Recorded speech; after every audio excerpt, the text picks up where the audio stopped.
Cyber has become increasingly vital to how the nation conducts the day-to-day operations of all Americans, and essential to how the nation defends itself.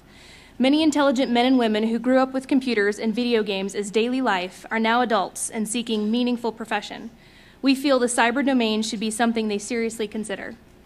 It is also vital to our national security to be able to attract, train, and retain these individuals.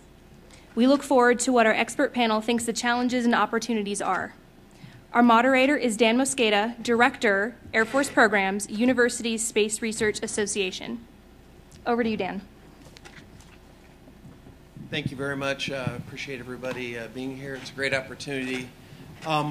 Just real quick, by way of introduction, I think that certainly where I work, we have a lot of STEM outreach, and it's difficult just to bring people in, young people in to STEM as it is, let alone into, an environment that really requires a significant level of expertise, significant level of aptitude, and then to get them in, develop them, and keep them in. So that's kind of where mostly what we're going to talk about. We'll talk a little bit about their tools, but I think we're going to focus mostly on how do we bring people in and keep them in. By way of introduction, Chief Jordan and I go back a long way. We were at 2nd Air Force together when the cyber schoolhouse was being stood up.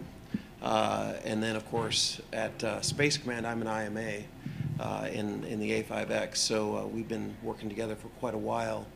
Joe Heagerty is the director of the information, make sure I get this right, Joe, Security and Information Operations. And he has a background in the Navy and in industry, actually, in a lot of the SIGINT world, but now he's firmly entrenched in the cyber side of Northrop Grumman, and has really a lot of great things to say about what they're doing as an example of a corporation to interest young people and maybe even older people to bring them in and keep them in. So with that, I'm going to ask each gentleman to make their opening statements, and we'll start with Joe. Well, Dan, thanks for those opening comments there. And anybody who is making the transition from the SIGINT domain into the cyber domain probably can resonate with some of the challenges. I'm an RF microwave guy now inside of a kind of a digital world, so there's a chasm there that challenges anybody. So it's exciting. There's a handful of things that keep me up at night and keep me coming back for more and more. Dan, I just want to open up with a few opening comments and then support it with a few talking points to kind of get some dialogue going. As Dan mentioned, I'm a director over at Northrop Grumman down inside the Cyber Solutions Division, mainly focusing on the mission side of cyber, not necessarily the infrastructure piece, but more of the mission support, mission capability side of the cyber domain. So in today's cyber threat, the threat is like a live fire situation with countless smart enemies infiltrating our networks to steal or sabotage, and even more sophisticated ones working on a daily basis. You can't stop them from doing what they do, but you can be smart about it, and you can build cyber security into everything you do. Not only from a human capital strategy perspective, but wise strategies and actions relative to technology investments. Three key things there that kind of support the notion of building cybersecurity into everything you do. Knowledge is essential, and I'll caveat this with we've probably heard these recurring themes throughout today's activities, but I'm going to kind of boil them up to a little bit higher level. So knowledge is essential. Collaboration is key, and innovation is critical. And innovation, when we say innovation, we're not just strictly saying innovation from a technology perspective. We're talking innovation in a cultural development perspective. Again, human capital deployment and those type of things. So at Northrop Grumman, we do that. We build that into everything we do. As the largest provider of cybersecurity to the federal government, Northrop Grumman is trusted to secure some of the most high-risk and sophisticated networks in the world.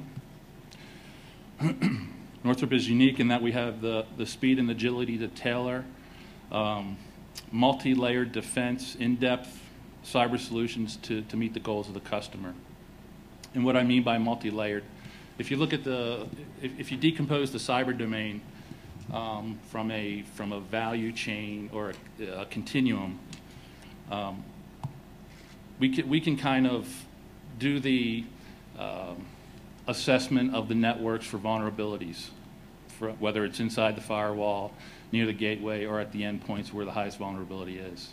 We can protect those networks from a C&D perspective, and we can support, evolve, and instill capabilities across that cyber continuum. We're proactive from a multi-pronged perspective in developing the cyber stuff, cyber security, as we build it into everything we do. And this is the non-mission, non-technical side. This is human capital deployment, developing cultural aspects within the organization, industry outreach and conduits into the community, whether it's at the middle school level, high school level, or it's at the academic level with colleges and universities. That's what we mean by multi-pronged approach. The success of our cybersecurity work with the federal agencies benefit all customers. We do this by cyber employee rotation programs. So a lot of that we do is in support of the mission across different agencies and organizations that support the cyber mission. And we can redeploy individuals that are currently on site working the mission. We can redeploy those into other missions and transfer that knowledge to benefit the customer in support of their mission. All this is in an effort to develop the cyber culture, to ensure we have created the right environment to foster the development of cyber warriors through continuous improvement and professional development. In today's hyper-threat and cyber environment, it's critical to secure entire enterprises, not just networks. Bottom line, we do this through a proactive, multi-layered, holistic approach, built on knowledge, powered by collaboration, and driven by innovation. So kind of decompose those opening comments, we can talk about the innovation as critical piece. We can talk about the environment that fosters this innovation, human capital management, education and outreach through all the different programs that are out there in the community, Cyber Patriot, Cyber Academy. One of the big things as part of fostering and developing the employees, and not only the employees but the customers of Northrop Grumman, is we have the framework in place called Cyber Academy. Cyber Academy is a framework to evolve from a foundational Cyber 101 aspect to a top-tier analyst developing software tools to enhance a capability, all internally to Northrop, but it's also available and it has been pushed out into the community. So having the infrastructure, developing that culture to spawn and foster innovation is a key catalyst. And the final point I make is not only are we doing that internally to the corporation with our industry and customer relationships, but it's also reaching back into the high school academic environments to build a pipeline of future cyber warriors. Thanks, Joe. I appreciate it. Chief, have you do the same thing? Just give your opening remarks. Okay. Thank you, sir. Good afternoon, ladies and gentlemen. It really is a pleasure for me to be here to share a few thoughts with you today. Mr. Heagerty did a great job of creating the context for today's panel. So all I'm going to do is add a couple of comments as it relates to my role in the cyber enterprise as it relates to Air Force Space Command. Cyber is one of the two domains for which my boss, General Shelton, is responsible as the Air Force executive agent. And from my perspective, prior to coming to this job as the Air Force Space Command Command Chief, as Mr. Mosqueda mentioned, I was the Command Chief at 2nd Air Force, where I was highly involved in the training aspect of many of our AFSCs in the Air Force, but in particular cyber, because toward the end of my tenure, my boss and I were chartered with standing up the Cyber Operator Schoolhouse. And what I like to give a lot of thought about is, what is our role as an Air Force? What is our role in Air Force Space Command as it relates to helping grow an interest in cyber? In particular, with our young Americans in middle school, junior high, and high school, what are our roles and what are the things we can do to help stir an interest in the STEM curricula, especially as they relate to cyber? And for the Air Force, how do we go about recruiting, training, developing, educating, and retaining these outstanding young Americans once we actually have them on the rolls? I'm not going to go too much farther into that because I don't want to give away some of the discussion we might have a little later, or stymie any questions that we might get as it relates to these talking points. And you know, the added motivation for me is I have skin in the game, not only because I'm an airman, but I have a son, or my wife and I have a son that is an airman in the United States Air Force, who is a cyber operator. He works at headquarters, U.S. Strategic Command. So I've had some pretty interesting conversations with him in his experiences through school, of course, as his parent, but also through his training as an airman, both as his father and as a command chief. So with that, sir, I'll turn it back over to you. An interesting thing that we had when we were discussing all of this before coming out was kind of the concept of, you know, what's digital native, what's digital immigrant. And I think it's safe to say the vast majority of us in the room are probably digital immigrants. We did not necessarily grow up with all of this type of equipment and environment, though I guess I can remember in junior high when I first touched a computer, really. But you know, we've grown with it. So I think the Chief brought up a really good point, that we make this assumption that all these young people are out running with iPhones and Androids or whatever, and that there are these, you know, great digital natives. But, you know, you were discussing really the concept of those who are digitally disadvantaged as well. And I think that just like when we read in the media about the difficulties the military has at bringing people in because of the physical challenge of just meeting those requirements, or you know, passing, you know, ASVAB, getting good enough scores, it's also the fact that they could have, you know, a really great mind for it, but they just have never had any exposure. So talk a little bit about, and I would like each of you to kind of give your view on that, how you see it. Okay, well, if you don't mind, sir, I'll take it to start out, since the way he introduced it.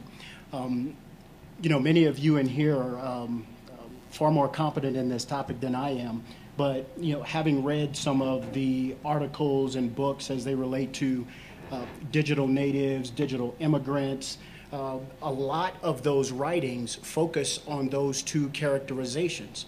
You know, they approach it from a sociological standpoint, and then introduced as analogies the language of the natives compared to the language of the immigrants, the methods in which the natives learned as compared to how the immigrants learned. But what I saw, or what I took away from many of the readings, was the lack of discussion about what I just called the digitally disadvantaged, because there's a significant portion of our society in the U.S., and you could make that assessment of any country worldwide, that everyone falls into one of those two categories, which we know clearly they do not, because there are demographics in our country where you know, young people or people of any age may not have had opportunity, either educationally or economically, to be exposed to technology, to have the opportunity to use and leverage technology. And the point I make in certain discussions that I have is, just because someone was born into an era doesn't mean they experienced what that era was all about. So in the case of the digital natives, the fact that young Americans were born into an era where technology is so pervasive in most things that they do, it is erroneous for us to assume that everybody has actually lived with the technology. Excellent. Joe, you have any? Yeah, Dan, a couple points to support this is, you know, the youth of America is I guess I'll call it the gamer generation, and they like to see things happen with a simple point and a click. So they're very quick to respond to things and want to see some sort of reaction. If we can capitalize on that from inspiring them into domains to help fill that pipeline of cyber warriors that is in so much need right now from both the services side as well as from the industry support side, you know, inspiring them through sponsorships, both industry and government, into the cyber Patriot programs, exposing them to challenging environments, to evolve and expose themselves into those different arenas, and then kind of create lock-in. How can we create lock-in after and foster that future development enhancements? And some of the things that we do at Northrop as part of that is whether we get a new employee that's just graduated high school and has come up, or graduated college and has come up through the ranks in a technical environment. How do we create that lock-in? Again, it's all about the culture, about the cyber culture within the organization. How can we take advantage of those partnerships, both with inside the company and outside the company? How can we foster these individuals to take advantage of investments in technology? Here's some of the things. These individuals that have such creativity, how can we capitalize on further nurturing them to develop the capabilities for the next big fight? And we can do that through multiple ways, through investment in IRADs, through the creativity of them going into our different cyber research labs that we have across the corporation. I'll call it an incubator. It can be done internally or it can be done with small businesses. We have a relationship with one of the universities. It's a small business consortium to incubate technology and slowly transition that into a capability. So again, after you expose them to the environment and they have I'll say the foundational needs, how do you create that lock-in? How do you continue to foster and nurture that creative thought process and evolve that into more of a mission impact statement? All right. Well, we're starting to get a few questions coming, which is good. First one was, and I think you kind of hit on it a little bit, but I think it's worth talking about even with the Air Force's point of view. What types of outreach programs do you have to ensure you bring in new employees? And the thing that went through my mind was the cheesy, sorry to say this, cheesy Air Force commercial, you know, and they're showing the guys, you know, in the computer center, but, you know, and that's not actually realistic. But, you know, from your point of view for the Air Force, how do you do that? And then, of course, you know, Joe, from a corporate point of view. Sure. Well, we were chatting about this prior to coming in, and as an organization that has what I'll term a defined compensation package for the individuals that belong to the organization, regardless of what level of expertise you bring, what level of development, what we find ourselves having to do quite regularly is trying to find those intrinsic measures of value that we can present to any talent that we may be trying to recruit into the Air Force, because the compensation package isn't a motivation necessarily, especially when you compare, you know, we're teammates on the same broader team, but at certain levels when you talk about human capital, we're competitors also for the same talent pool. So though we look at ways that we can help each other to, when you're working toward a human capital strategy and how do we get the talent in, how do we train them, recruit them, keep them, and motivate them to stay with you, we also have the additional consideration of what do we offer you that might look more appealing than what our teammates might offer you for your talent.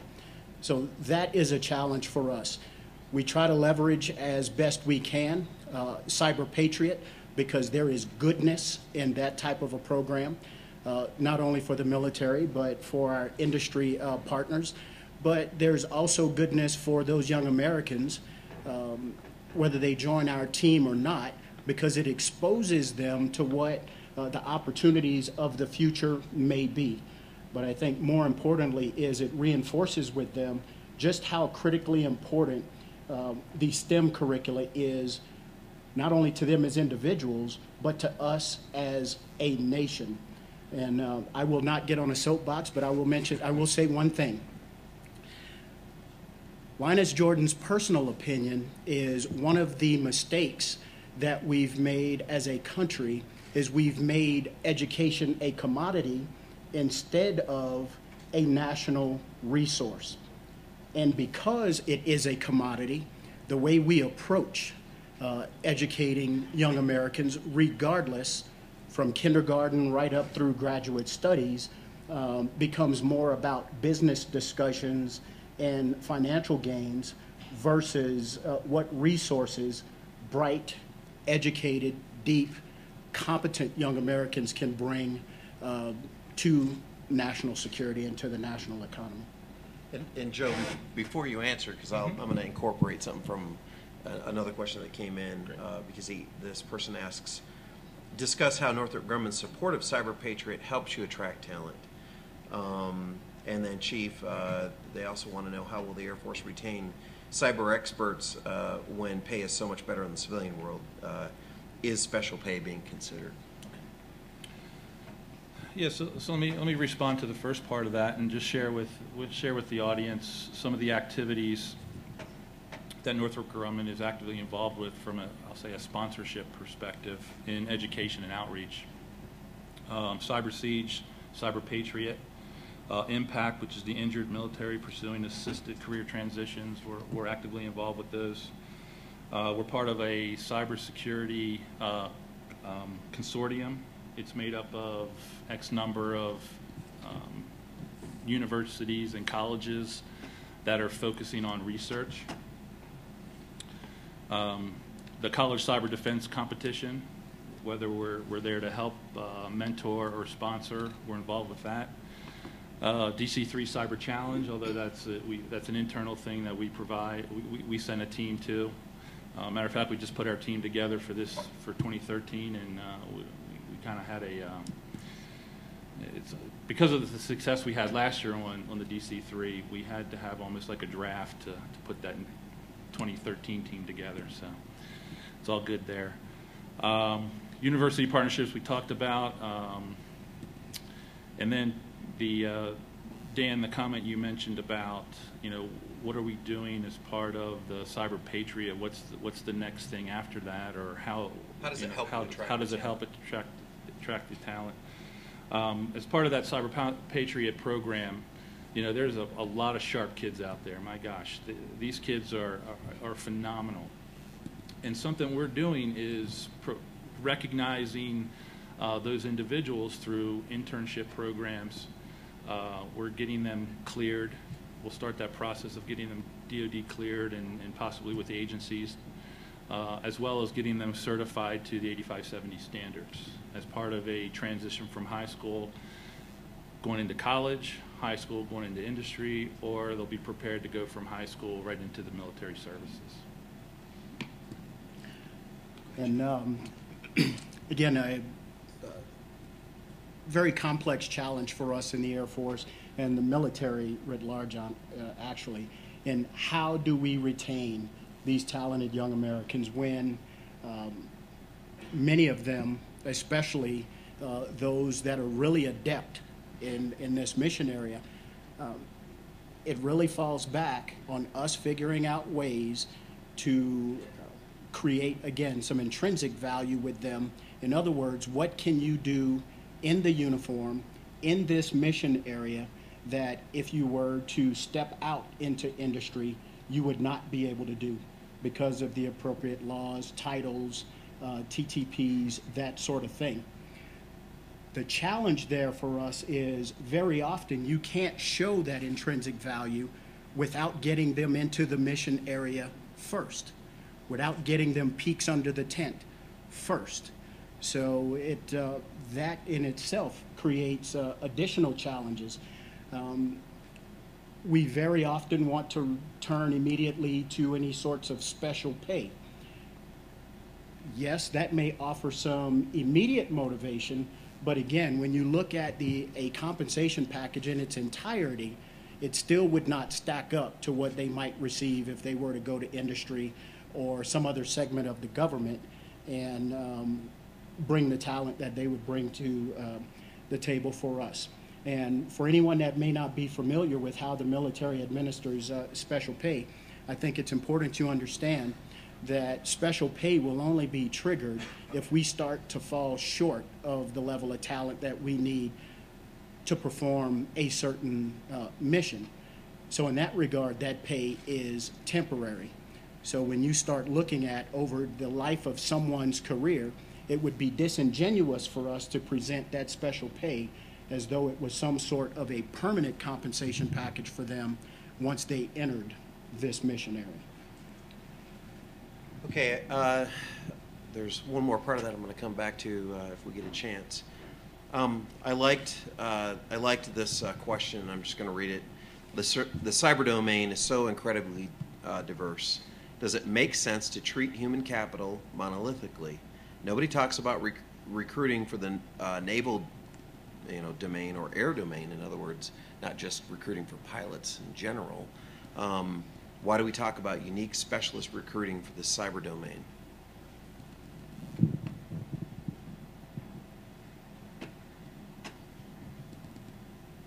I guess my first response is it's such an intangible, almost. You look at recruiting for a pilot. You look at recruiting for other domains, air, land, sea, and so forth. The cyber domain is a very complex environment, not only from a mission perspective. You could draw the analogy from the TCPED to the cyber domain, decompose it that way. But it's extremely complicated. There's governance piece. There's the physical layer from the networks itself. There's the interfacing pieces, the complexity of the user interfaces, the analysis and the overlay of data, and trying to package that into a boilerplate type job description is not easy. So how do you do it? How do you do that? How do you inspire these folks? How do you get them attracted? And it's probably the nurturing thing. Crawl, walk, run. Start with the salient points to get them kind of locked into that domain, and build upon the successes as they progress. Chief, let me go back to this other question. The questioner, says with all the talk of, crime, cybercrime, the questioner's positing that there's a pretty sizable block of instruction on cybercrime at the schoolhouse. If so, or if not, what are they going to do to leverage Title 18 forces for the Air Force, like AFOSI, for instance? In other words, are we actually taking this into effect? It's, the general talked about operating, defending, and then having the offensive. But are we also now looking at, this aspect of cybercrime? Well, as we get into the different titles and what they require of military organizations, other federal agencies, and the different law enforcement agencies in the federal government, this can be a very tricky question. I want to go back to something Mr. Heagerty was talking about.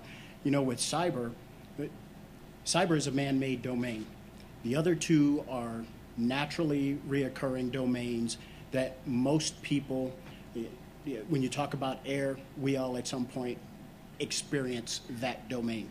When you talk about space, there are some that experience the domain, but we all have some sort of educational tie to it. We can understand it. We can put it into some context as we talk about anything that occurs within those domains. I would submit not the case with cyber, because as Mr. Heagerty described it, there are so many components to it that it's difficult for many who are not in professions that are directly related to cyber. It's difficult for them to understand. And I think General Hyten made that point in his presentation earlier today, as he tried to delineate between IT and cyber. IT is defined by Klinger-Cohen, cyber is defined by joint pubs, but even professionals within the industry confuse the two. Now, and I completely just lost my train of thought. So we're looking at, do we have cyber crime? Is that part of the schoolhouse? Yes, okay, thank you. Okay, so we go back to this conversation on the titles. There is some discussion about cyber crimes because of how cyber crimes from, say, pick some sort of international actor may dovetail into military operations, and how our airmen may be confronted with challenges or with impacts from that criminal activity. But there are TTPs in place where at a certain point our airmen have to hand off those occurrences to a three-letter agency somewhere else that's responsible for it, so they can execute their responsibilities under the law enforcement titles and not in the national security titles that we're responsible for. This is a pretty good question. They all have been really, but if the demands of cyber domain are so different compared to traditional military domains, does the application of traditional military standards still make sense? Okay, I'm gonna be all over this one. Airmen are airmen first. Just like soldiers, Marines, sailors, they are military professionals first, regardless of their technical discipline and expertise. And especially in an environment as complex as cyber is for us today, we have to have professionals that are trained to a common level of discipline, to a common level of standards, to a common level of understanding, a common level of behavior before we can entrust them with the responsibilities and authorities that we do in an environment as dynamic and complex as cyber. Because, as we like to say, cyber moves at the speed of light. The last thing you want is someone who does not have that standard grounding to operate autonomously in that sort of a mission area, because it can very quickly have national security level implications. And given our current workforce, we entrust our most junior enlisted airmen and our most junior company grade officers with some pretty significant responsibilities in this mission area. And without that fundamental thread of training, discipline, and standards that run through every airman, we set ourselves up for failure. And cyber is one of those areas that changes too quickly, is too important, and is too pervasive to take chances. Excellent. Good answer. Okay, this is we talked about this a little bit in the speaker room. Is the Air Force trying to figure out how to make cyber professions seem interesting and fun? And we talked about Google and skateboarding at work and things like that. I mean, how does that? And you can answer from your Northrop, because at Northrop Grumman, it's a we don't. I'm not thinking of Northrop Grumman as free cafeterias full of food and stuff like that. So I'm interested in both perspectives.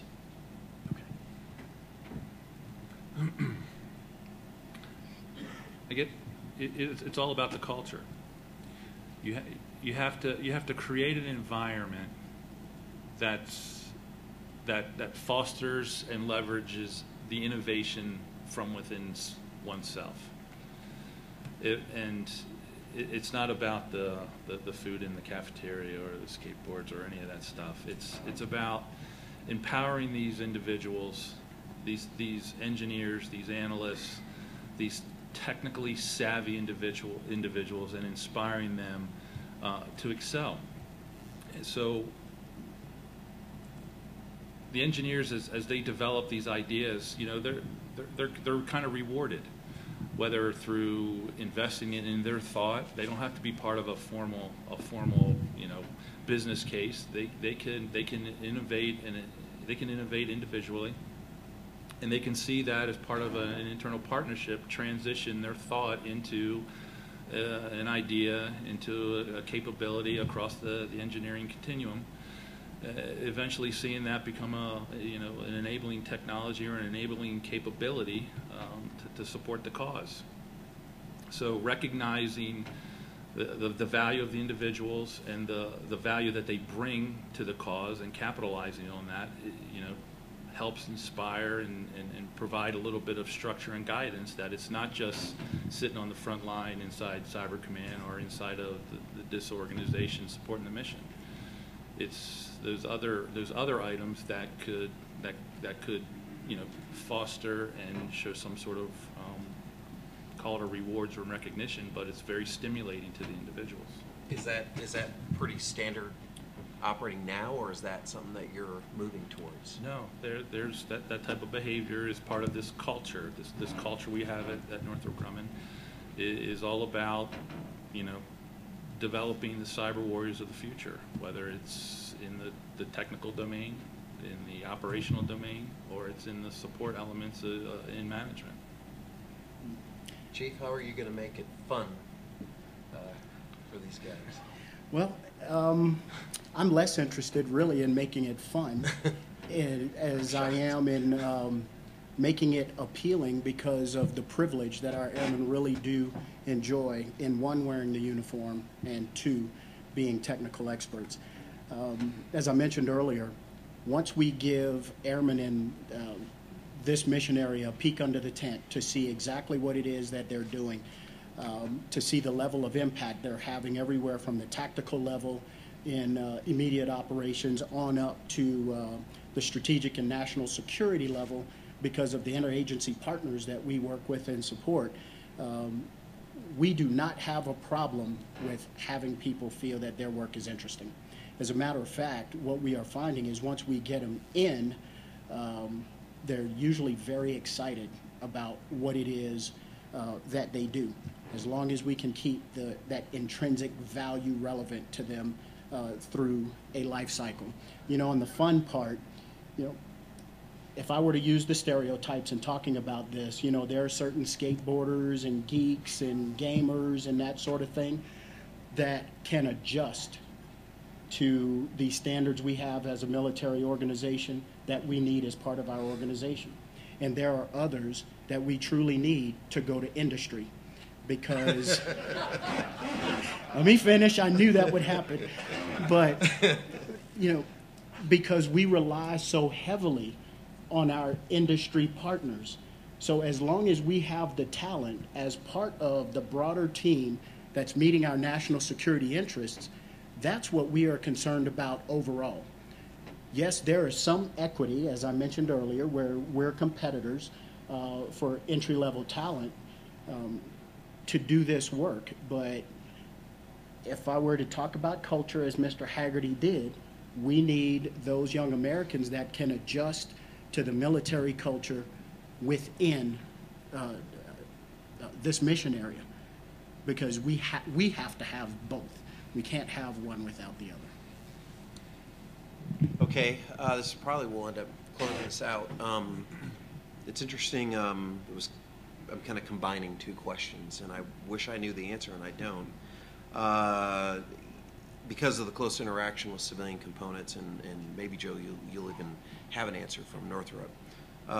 Isn't this a perfect mission for the citizen soldier that is the Guard or the Reserve? So do you have very many, either Guardsmen or Reservists who are, sometimes working, day to day, either at one of your customer sites or within your labs, and then, on the weekends or whatever, going and working in a similar job in uniform? Dan, that's a good point, and I'm gonna have to defer because I don't know the percentage, small or large, of the active reservists who is working for Northrop on a full-time basis in the spaces of the government. But they're there. They're there. They're spread out across the different organizations that we support. But in terms of quantity, I'm going to have to defer on that one. This mission area is a perfect mission area for citizen soldiers. Over the last, really more than 2 decades for the Air Force, because we really never came home from combat operations from Desert One, we have leveraged our reserve component at historic levels, and in different aspects of the mission and at different levels of leadership that are unprecedented in the careers of many of our current active duty military. But I go back to the fact that it is the reserve component. And when we talk about leveraging the total military force in the interest of national security, we have to be cognizant of what we are costing our citizen soldiers, citizen airmen, by leveraging them more and more and more on active duty orders, because at some point we're bookended by law on how long we can continue to keep them on active service. So I'll just sum it up by saying that every mission area we have, be it cyber, space, missions in air, I think it's critical that we have total force participation across those mission areas, but we cannot go overboard. We have to maintain that balance that allows active duty forces to be proficient and competent in the missions that we're chartered to do, that our total force teammates are just as competent, just as proficient, but that we stay within the construct that allows them to be a ready, trained, available reserve component. Excellent. Okay, this is kind of an interesting question. For more experienced and senior personnel, do you foresee areas where cyber and other radically different jobs, such as special forces, might converge? I think, in other words, this has gone through my mind, even, where you're, and talking with Colonel French, where you're out in the field and you're kind of doing maybe some more of the offensive type stuff. I mean, and it kind of even goes back to the military standards question. You are going to have to meet physical standards in order to be able to do something like that. But are we seeing that now? Are we deploying these kind of guys at this point? Well, we absolutely are deploying them, and I failed to mention earlier when Mr. Heagerty talked about cyber warriors. We cannot allow ourselves to forget that, pick a branch of service, these Americans are warriors, which means though they may typically serve in some sort of op center in some obscure location that folks may not be aware of, at the end of the day, they are as prone to deploy into harm's way to support national security as anyone else. And as commanders and senior enlisted and senior civilians within the combatant commands and with the various theaters around the world start to really learn what cyber warriors bring to them, you start to see more and more requests for forces of military members with this skill set, so that they are boots on ground in a particular area directly supporting combatant commander priorities. So when we talk about cyber warriors, when we talk about space warriors for that fact, we cannot allow our thinking to be that these are airmen removed from the fight because they are not in that geographic area where combat is taking place, because more and more that's less true. But regardless of where they sit, what's important, more important than anything, are the capabilities that these professionals bring to bear in execution of national security. So where they're located is a less important discussion. They are warriors, and that's what we have to remember. So the physical standards aspect, I don't think it should be any different than for any other warrior. Joe, when I've been deployed, there were always contractors doing even outside the wire jobs, or certainly, in dangerous locations. Are you seeing that needing, as an issue with any of your employees, or maybe competitors or friends that you know who deploy folks to the AORs? Are we seeing that as a challenge? Yeah, no, I'm just saying, are you having to be concerned about that? In other words, if your customer needs that same exact kind of skill set, but all of a sudden it's over in Afghanistan versus just, sitting back in a distant command center or something like that. Yeah, I would offer that if you look at Northrop Grumman as a tier 1 aerospace and defense company, we're supporting the mission locally. We're supporting the mission locally in domestic locations, and we're supporting the mission abroad. In those theaters, in those AORs, alongside of our DoD counterparts. Well, I think that's our allotted time. I'm not seeing. There we go. There's Ken. So thank you, gentlemen, very much. It was very interesting. Thanks for the great questions. They were really terrific. Thank you, Dan. Thank you, sir. Thank you, Chief George.